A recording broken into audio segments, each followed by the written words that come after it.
Times time नव भारत पर आपका स्वागत है। आपके साथ मैं हूं राकेश पांडे। शाम के 6 बज चुके हैं। आप देख रहे हैं लोकतंत्र। लोकतंत्र में आज सबसे पहले बात मौसम के बिगड़े मिजाज की करेंगे, जिसके कारण पहाड़ से लेकर मैदान तक में कोहराम मचा है। उत्तराखंड से लेकर उत्तर प्रदेश तक बाढ़ बारिश से लोग त्राहिमाम कर रहे हैं।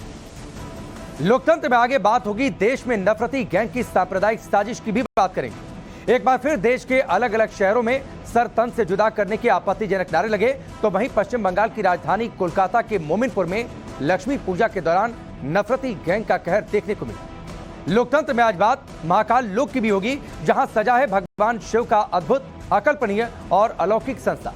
11 अक्टूबर को प्रधानमंत्री नरेंद्र मोदी इस दिव्य महाकाल लोक को देश को समर्पित करेंगे। लेकिन लोकतंत्र में सबसे पहले बात आज बाढ़ बारिश के कहर की करेंगे। अक्टूबर के दूसरे हफ्ते में भी आसमान से ऐसी आफत बरस रही है कि गांव शहर से सैलाब के कहर की तस्वीरें सामने आ रही हैं। मैदानों में खेत खलिहान से लेकर मकान और दुकान सब पानी में डूब चुके हैं। पहाड़ों पर बरसाती नालों में ऐसा तूफान आया है कि लोगों की जान पर बना है। पहाड़ से मैदान तक बारिश और बाढ़ ने कैसी विनाशलीला मचाई है, इस रिपोर्ट के जरिए देखिए।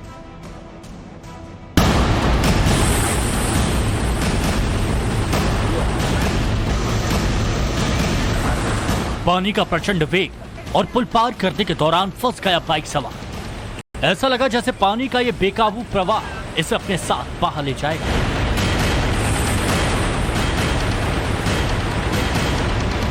ऐसा सिर्फ इसी बाइक सवार के साथ नहीं हुआ। जिस बाइक सवार ने भी इस पुल को पार करने की हिमाकत की, उसकी जान आफत में फंस गई। एक नहीं, दो नहीं, बल्कि 3 बाइक सवारों को जल तांडव से संघर्ष करना पड़ा। लहरों के वेग में वो आगे बढ़ नहीं पा रहे थे।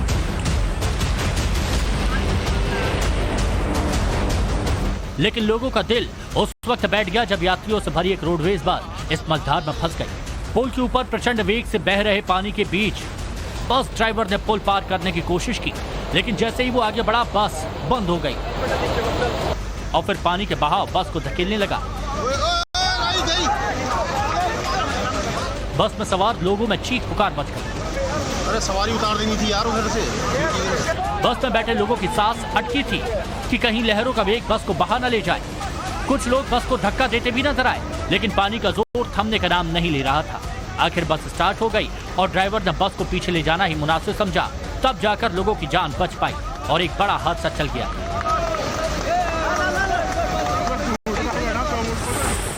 कुदरत के कोहराम के बाद आफत की तस्वीरें उत्तराखंड के हल्द्वानी के सितारगंज से आई, जहां भारी बारिश के बाद चोर गलिया में पड़ने वाला ये शेर नाला उफान पर आ गया। पुल के ऊपर से बरसाती नाले का पानी तेजी से बहने लगा।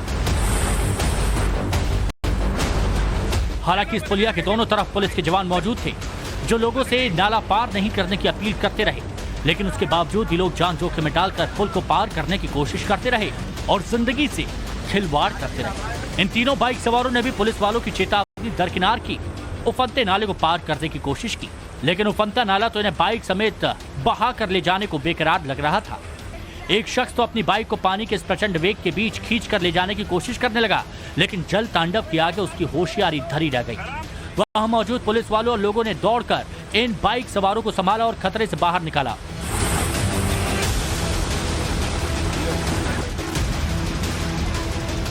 बारिश के बाद उफनाए नाले का कहर उत्तर प्रदेश के मेरठ में भी दिखा, जहां एक कार फिसलकर नाले में गिर गई। कार सवार शख्स ने समझदारी दिखाई और कार का शीशा तोड़कर गाड़ी के ऊपर चढ़कर शोर मचाने लगा, जिसके बाद स्थानीय लोगों ने बिना देर किए उसे बाहर निकाला।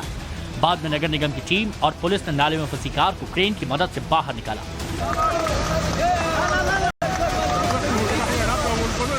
हल्द्वानी से लेकर मेरठ तक अनहोनी तो टल गई, लेकिन सैलाब में डूबा उत्तर प्रदेश का बलरामपुर बीते कई दिनों से त्राहिमाम कर रहा है।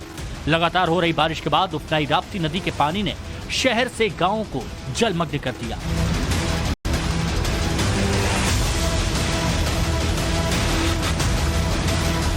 सड़कों ने जल समाधि ले ली, खेत खलिहान डूब गए, मकान हो या दुकान सब के सब पानी में डूब गए। ग्राउंड फ्लोर पानी में डूब गए, घरों में घुटनों तक पानी है। लोग सैलाब के इसी संकट के बीच जिंदगी गुजारने को मजबूर हैं। एनडीआरएफ की टीम बुला ली गई, जो बाढ़ पीड़ितों की सहायता करने में जुटी है।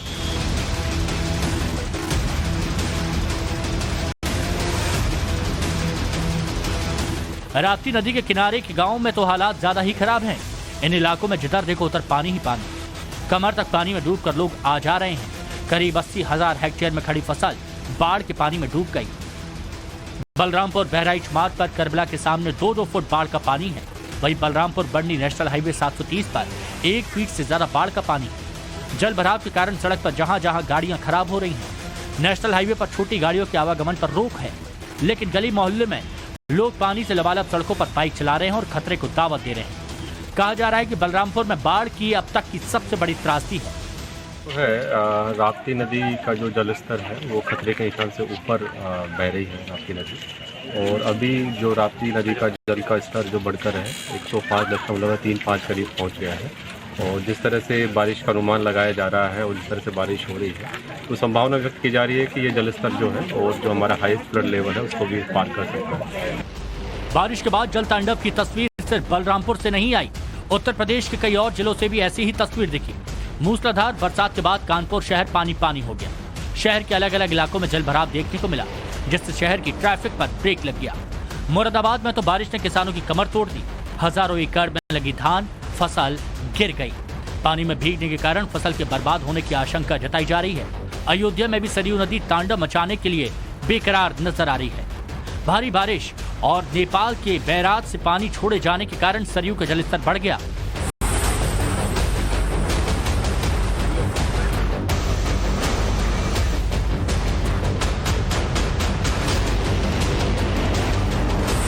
फिलहाल बारिश का सिलसिला थमने का नाम नहीं ले रहा। ऐसे में बाढ़ और बारिश की विनाश लीला कब तक देखने को मिलेगी कहा नहीं जा सकता। Bureau report, times now Bharat. लोकतंत्र में अब बात देश में फैल रहे नफरती राग की। देश में त्योहारों पर नफरती राग गाए जा रहे हैं। पश्चिम बंगाल में लक्ष्मी पूजा के मौके पर जमकर हिंसा हुई, तोड़फोड़ और आगजनी हुई, तो वहीं देश के अलग अलग शहरों से मिलादुन नबी के मौके पर सरतन से जुदा करने के नारे लगे। राजस्थान से लेकर मध्य प्रदेश और उत्तर प्रदेश तक जिहादी गैंग एक्टिव दिखाई दिया। मध्य प्रदेश के गृह मंत्री ने रिकॉर्डिंग की जांच कर सरतन से जुदा गैंग के फाइनल इलाज की बात कह दी है। दूसरी जगहों पर कैसे हुआ नफरती गैंग का इलाज आपको दिखाते हैं।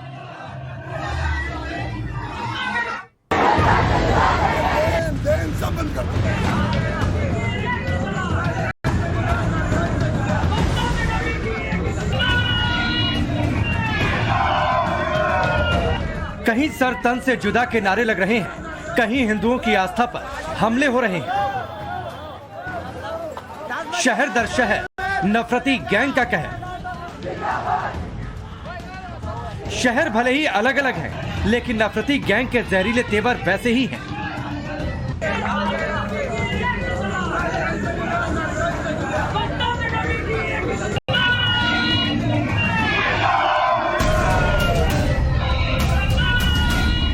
राजस्थान के उदयपुर में कन्हैया लाल की हत्या से पहले जिस नारे का इस्तेमाल किया गया, वही नारा रविवार को एक बार फिर से जोधपुर के पीपाड़ शहर की सड़कों पर लगा और सांप्रदायिक तनाव फैलाने की कोशिश की गई। जुलूस बारा वफात का था, लेकिन इलाका हिंदू बहुल और फिर जानबूझकर सरतन से जुदा के नारे लगाए गए।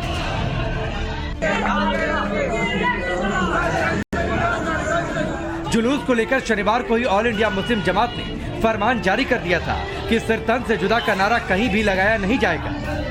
फरमान देश भर के मुसलमानों के लिए जारी किया गया था, लेकिन राजस्थान के जोधपुर में इसे माना नहीं गया। जुलूस के दौरान सरतन से जुदा के नारे लगे। नफरती गैंग की इस जिहादी करतूत की शिकायत पुलिस में की गई, तो मुख्य आरोपी को गिरफ्तार कर लिया गया। बताया जा रहा है कि रोशन अली नाम का जो आरोपी गिरफ्तार हुआ, वो पहले भी सांप्रदायिक नफरत फैलाने की कोशिश करता रहा है। पीपाड़ सिटी में एक जुलूस के दौरान कुछ असामाजिक तत्वों द्वारा आपत्तिजनक नारे लगाए गए। इसका वीडियो संज्ञान में आते ही पुलिस द्वारा त्वरित कार्रवाई करते हुए इस मामले में एक प्रकरण दर्ज किया है तथा मुख्य आरोपी को गिरफ्तार किया गया। अन्य आरोपियों की पहचान की जाकर शीघ्र कार्रवाई की जाएगी।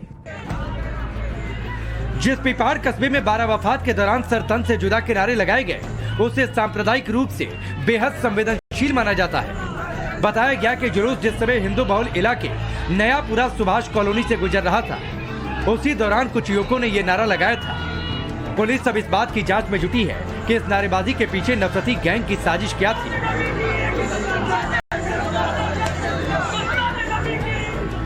जिहादी ब्रिगेड की ऐसी ही करतूत मध्य प्रदेश के खंडवा में भी देखने को मिली और ईद मिलादुन नबी के जुलूस में सिर तन से जुदा के आपत्तिजनक नारे लगे।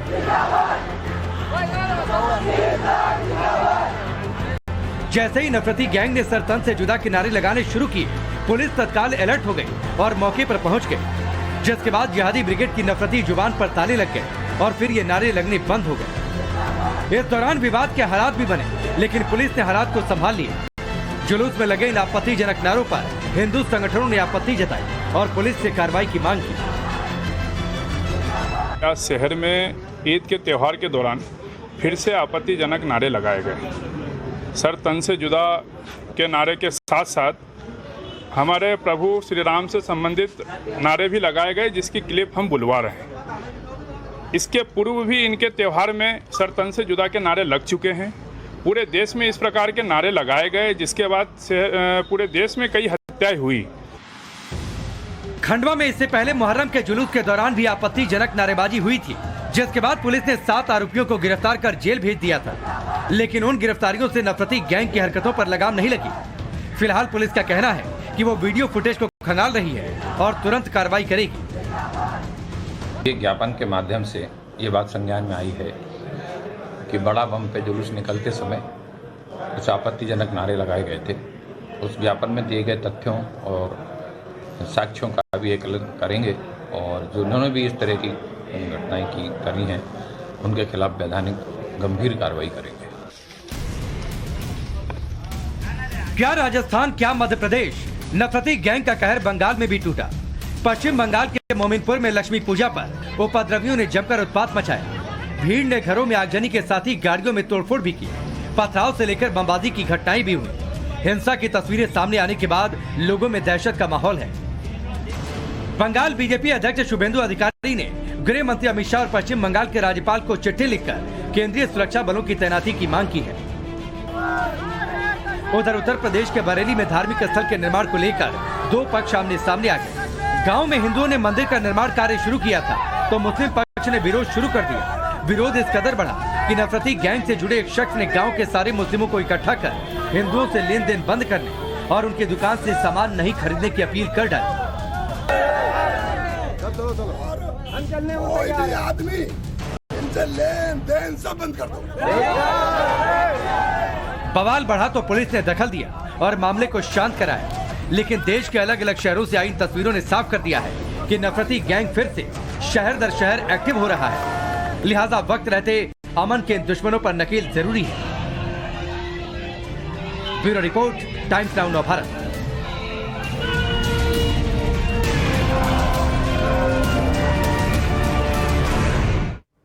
और अब बात महाकाल लोक की करेंगे, जहां शिव का अद्भुत, अकल्पनीय और अलौकिक संसार पूरी तरीके से सज चुका है। दिव्यता, भव्यता और आध्यात्मिकता के संगम ने 4 साल की मेहनत के बाद आकार ले लिया है। 11 अक्टूबर यानी मंगलवार को प्रधानमंत्री नरेंद्र मोदी इसे देश को समर्पित करेंगे। इस दौरान पीएम मोदी भगवान महाकाल की पूजा अर्चना भी करेंगे। पीएम मोदी लगभग 40 मिनट तक मंदिर में रहेंगे। मंदिर में प्रधानमंत्री के आगमन को लेकर तैयारियां अंतिम चरण में।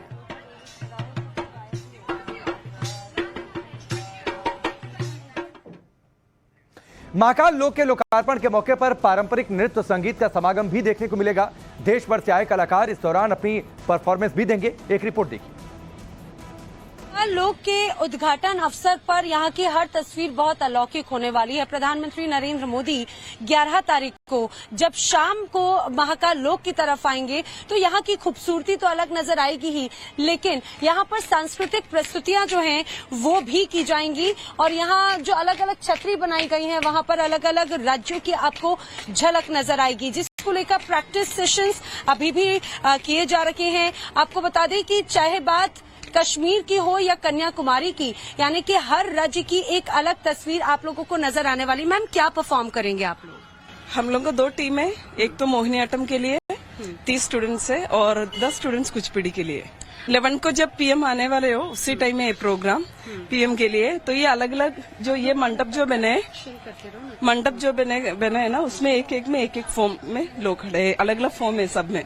अच्छा, तो वो पूरा आप लोगों का ही ग्रुप है या अलग अलग ग्रुप? नहीं, ऑल ओवर इंडिया से आर्टिस्ट लोग है। 700 आर्टिस्ट लोग है। कितने? 700 आर्टिस्ट। और उनकी परफॉर्मेंसेस किस तरह की रहेंगी मैम? फोक फॉर्म है, इंस्ट्रूमेंट्स में है अलग अलग, और अलग अलग क्लासिकल फॉर्म से। आप लोग कितने एक्साइटेड हैं जब प्रधानमंत्री यहाँ पर आएंगे और आप लोग परफॉर्म करेंगे? बहुत ज्यादा ही एक्साइटेड है, पहली बार कर रहे हैं हम लोग, तो मतलब उनके सामने बहुत बड़ी बात है। ज्यादा प्राउड फील कर रहे हैं बिकॉज पीएम के सामने हम लोगों को परफॉर्मेंस करने का मौका मिला है। अच्छी बहुत बड़ी अपॉर्चुनिटी है कि हमें पीएम मोदी के सामने परफॉर्म करने का चांस मिलेगा। We can say it's a golden opportunity for all of अस।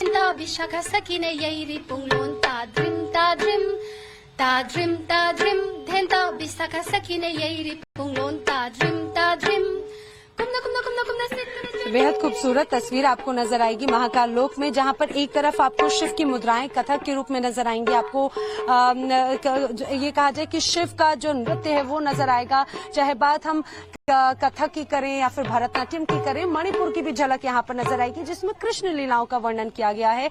700 से ज्यादा कलाकार 11 तारीख को परफॉर्म करेंगे, जिसमें अलग अलग राज्यों की एक एक तस्वीर देखने को मिलेगी। वीडियो जर्नलिस्ट देवेंद्र बिष्ट के साथ नैना यादव, टाइम्स ऑफ भारत, उज्जैन। प्रधानमंत्री मोदी के दौरे के दौरान कोने कोने में सुरक्षा के पुख्ता इंतजाम होंगे। रविवार से मंदिर में प्रशासन की ओर से अतिरिक्त सुरक्षा बलों को तैनात कर दिया गया है। जमीन से लेकर आसमान तक सुरक्षा का कड़ा पहरा होगा। हमारे सहयोगी नैना यादव की एक और रिपोर्ट देखिए। प्रधानमंत्री नरेंद्र मोदी के कार्यक्रम के पहले प्रशासनिक अमला पूरी तरह से मुस्तैद है। सड़क पर चप्पे चप्पे पर लगातार व्यवस्थाएं की जा रही हैं और जब पीएम आएंगे तो उसको लेकर भी किस तरह की व्यवस्थाएं वो हम दिखा रहे हैं। खासतौर से मंदिर का प्रांगण के अंदर हो या फिर महाकाल लोक की हो, लगातार जो कंटिन्यू ब्रीफिंग है पुलिस अधिकारियों की वो भी की जा रही है, आप देखेंगे। और एक एक चीज पर नजर है सुरक्षा के लिहाज से। यहाँ पर मध्य प्रदेश पुलिस जो है वो पूरी तरह से मोर्चा संभाले हुए है। इसके अलावा जो अतिरिक्त बल है वो भी लगातार यहाँ पर मौजूद है। इससे कंटिन्यू ब्रीफिंग दी जा रही है कुछ। ऑलराइट, इट्स ओके, ठीक है। पुलिसकर्मी फिलहाल अभी जो ब्रीफिंग है उसको लेकर तो जरूर हम देख सकते हैं, लेकिन महाकाल लोक जो है ये कहा जा रहा है कि इसको चारों तरफ से उज्जैन एक अलग छावनी में तब्दील यहाँ पर होगी। हम विजुअल्स के साथ में जरूर दिखाएंगे। यहाँ पे महिला पुलिसकर्मी भी तैनात है, मेन पुलिसकर्मी भी जो है वो पूरी तरह से मोर्चा संभाले। वीडियो जर्नलिस्ट देवेंद्र के साथ नैना यादव, टाइम्स ऑफ भारत, उज्जैन। तो भव्य और दिव्य होगा महाकाल का ये पूरा कॉरिडोर और उसकी भव्यता देखते ही बनती है। कुछ तस्वीरें आपके सामने हैं। औपचारिक तौर पर प्रधानमंत्री नरेंद्र मोदी 11 तारीख को अपने इस दौरे के दौरान इसका लोकार्पण करेंगे और उसके 2 दिनों बाद आम लोग इस महाकाल लोक के कॉरिडोर में जाकर इस भव्य और दिव्य कॉरिडोर का दर्शन कर सकेंगे और उस दिव्यता और भव्यता का एहसास कर सकेंगे जो दिव्यता और भव्यता फिलहाल आपको टेलीविजन स्क्रीन पर दिखाई दे रही है। तो तमाम सुविधाओं से लैस होगा, सज चुका है महाकाल का दिव्य धाम। शुभारंभ से पहले महाकाल लोक की कुछ तस्वीरें हम लगातार आपको दिखा भी रहे हैं।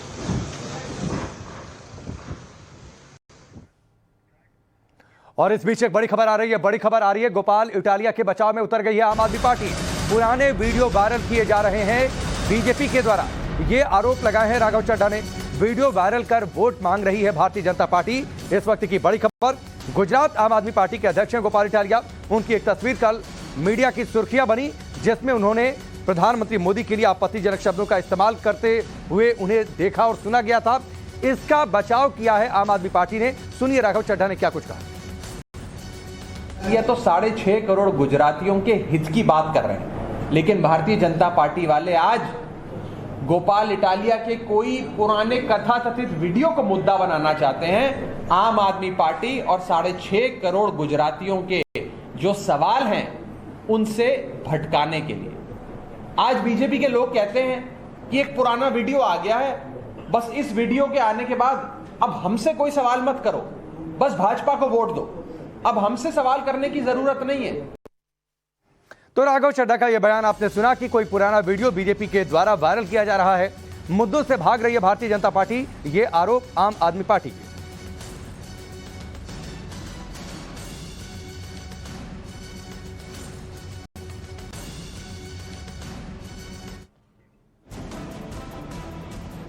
तो ये आरोप आपने देखे जो आम आदमी पार्टी ने भारतीय जनता पार्टी पर लगाए। इस वक्त यहां पर ब्रेक का, बहुत जल्द वापस लौट।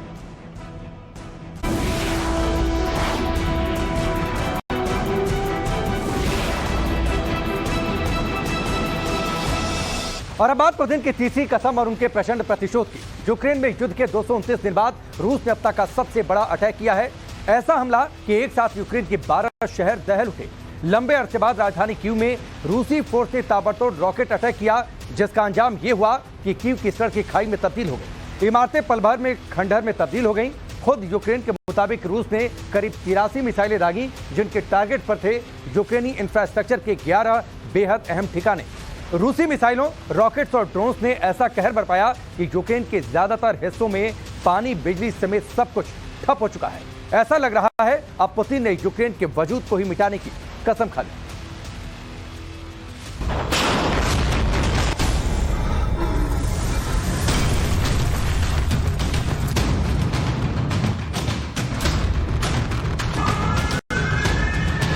कीव पर सबसे बड़ा प्रहार, 229 दिन बाद वार जोन में हाहाकार।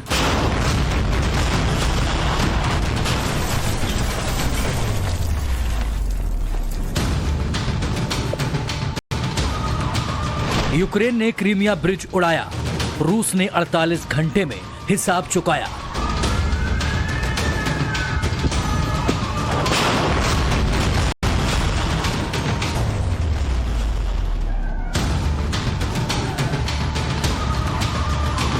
पुतिन ने खाई कसम, क्या दुनिया के नक्शे से मिट जाएगा यूक्रेन?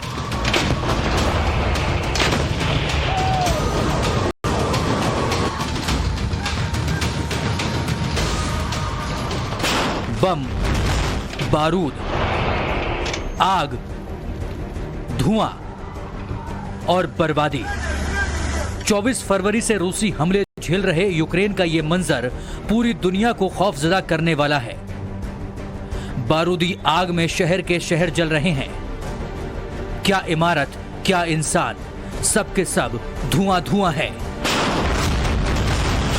यूक्रेन ने क्रीमिया का पुल उड़ाया तो बदले में रूस ने कीव के ब्रिज को मिट्टी में मिला दिया। युद्ध के 8वें महीने में रूस ने ऐसा कहर बरपाया है जैसा बीते 229 दिनों में अब तक नहीं हुआ। रूसी फोर्स ने अचानक इतनी मिसाइलें दागी कि यूक्रेन के कई शहर कब्रिस्तान में तब्दील होने की कगार पर हैं।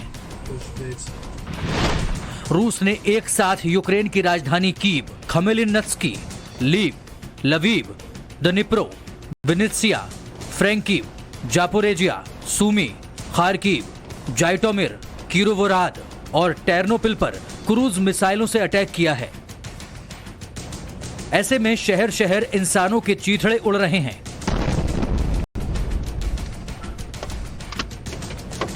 इमारतें मिट्टी में मिल रही हैं, वो चाहे बिजनेस कॉम्प्लेक्स हो या फिर बच्चों के पार्क। व्लादिमीर पुतिन की सेना यूक्रेन को दुनिया के नक्शे से मिटाने पर तुली है। अब तक की सबसे बड़ी तबाही मचाने में जुटी है।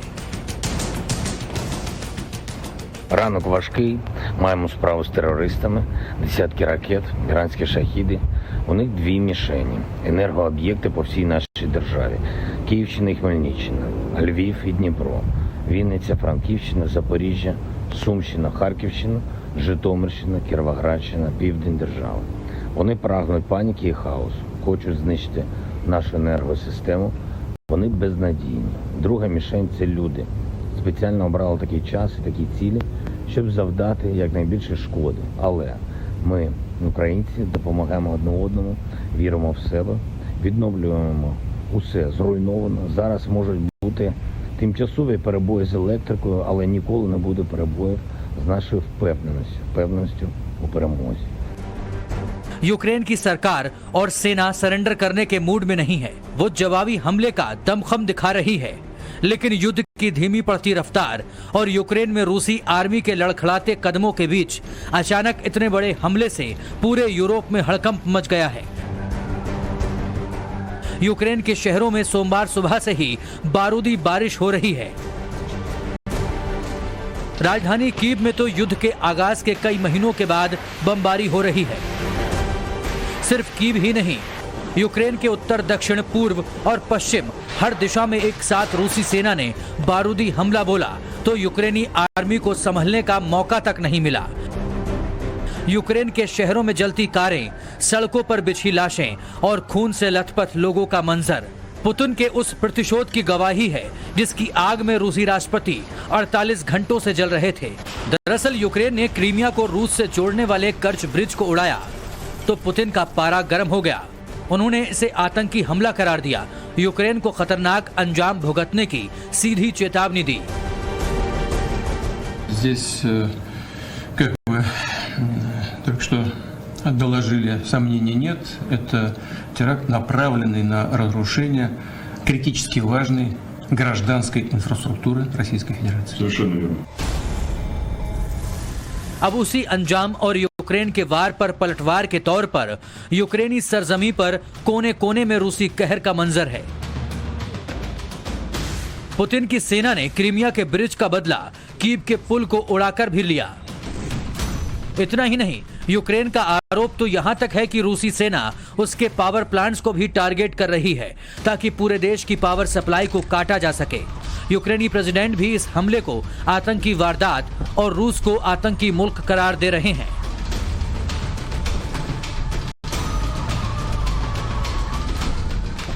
Потрібно офіційне визнання Росії державою-терористом, визнання на всіх рівнях. Потрібне обмеження будь-яких економічних контактів з будь-якими російськими суб'єктами. Не можна бути спонсорами тероризму. Потрібне чітке засудження на всіх рівнях кожного ескалаційного кроку Росії від терористичних ударів до злочинної спроби анексії нашої території.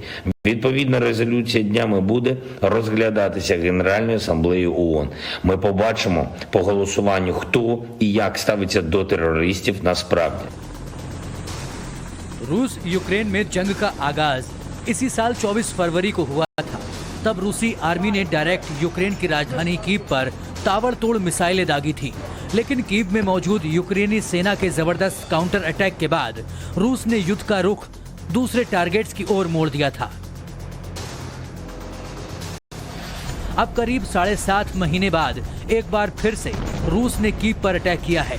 सोमवार सुबह से ही कीव पर रूसी सेना रॉकेट दाग रही है। बारूदी हमले का अंजाम यह है कि जहां देखो वहीं विनाश का आलम है। कीव के लोगों को जान बचाने के लिए जहां तहां मेट्रो से लेकर बंकर तक में पनाह लेनी पड़ी है। यूक्रेन सरकार के मुताबिक रूसी फोर्स ने 83 मिसाइलें दागी, जिनमें से ईरान के 17 घातक ड्रोन शहीद भी शामिल थे। दावे के मुताबिक यूक्रेनी सेना ने रूस की 43 मिसाइलों को मार गिराया, लेकिन 40 मिसाइलों ने ऐसी तबाही मचाई कि यूक्रेन के ज्यादातर हिस्सों में पानी और बिजली की सप्लाई ठप हो चुकी है। खुद यूक्रेन की सरकार ने इंफ्रास्ट्रक्चर के 11 ठिकाने बर्बाद होने की बात कबूली है। रूस के हमले में कई यूक्रेनी नागरिक मारे गए हैं तो कई बुरी तरह से जख्मी हैं। Це не змінить нашу позицію. Росія не є країною, з якою можна про щось говорити. Росія є країною, яку треба вдарити правильно для того, щоб вона перестала знущатись над іншими країнами. І по-третє, я вважаю, що після сьогоднішніх ударів світ кінцево змінить своє ставлення до того, що відбувається в Україні. І ми якомога швидше отримаємо системи ППО, системи протиракетної оборони для того, щоб захистити своє небо. Це ключове, тому що Росія вже більше не воює. Росія просто хоче довести свій план по знищенню української держави до кінця. Більше зброї, більше систем захисту і більше нашої мужності. Отак ми будемо відповідати на те, що сьогодні відбувається. एक तरफ यूक्रेन ने रूसी मिसाइलों को मार गिराने का वीडियो जारी किया है, तो दूसरी तरफ रूसी रक्षा मंत्री ने भी समंदर में युद्धपोत से यूक्रेनी टारगेट्स पर मिसाइल अटैक का वीडियो रिलीज किया है। Теракт, направленный на разрушение гражданской, критически важной инфраструктуры России. Очевидно также, что заказчики, организаторы, исполнители теракта – это украинские спецслужбы. В результате третьего такого теракта было повреждено сразу. Киевский режим своими действиями фактически поставил себя на одну доску с международными террористическими формированиями, с самыми одиозными группировками. Оставлять без ответа преступления подобного рода уже просто невозможно. Сегодня утром по предложению Министерства обороны и по плану Генерального штаба России нанесен массированный удар высокоточным оружием большой дальности воздушного, морского и наземного базирования по объектам энергетики. पुतिन ने 2014 में क्रीमिया को रूस में मिलाया था और हाल ही में डोनेट्स्क, लुहान्स्क, जापोरिजिया और खेरसान को भी रूस में मिलाकर अपने इरादे जता दिए हैं। रूसी प्रेसिडेंट का मैसेज लाउड एंड क्लियर है, यूक्रेन या तो घुटने टेकेगा या फिर उसका वजूद मिटेगा। हालांकि अमेरिका और यूरोप की मदद से यूक्रेन के कई हिस्सों पर जेलेंस्की की आर्मी ने दोबारा कब्जा कर दमखम दिखाया भी, लेकिन रूस के ताजा हमलों ने एक बार फिर से उसकी कमजोरी जग जाहिर कर दी है। रूस यूक्रेन वॉर में अब तक हजारों लोग मारे जा चुके हैं और लाखों बेघर हो चुके हैं। संयुक्त राष्ट्र के मुताबिक 24 फरवरी से 2 अक्टूबर 2022 तक यूक्रेन के 6,114 लोग मारे जा चुके हैं, जबकि इस दौरान 9,132 लोग घायल हुए। वहीं यूक्रेन के मुताबिक 24 फरवरी से 10 अक्टूबर 2022 तक रूस के 62,870 सैनिक मारे जा चुके हैं। किसका कितना नुकसान हुआ, इसे लेकर रूस और यूक्रेन के अपने अपने दावे हैं, लेकिन सच ये है कि युद्ध से नुकसान इंसानियत का हुआ है, शांति का हुआ है, क्योंकि बीते 7.5 महीने में दुनिया तमाशबीन है और यूक्रेन का अस्तित्व खतरे में है।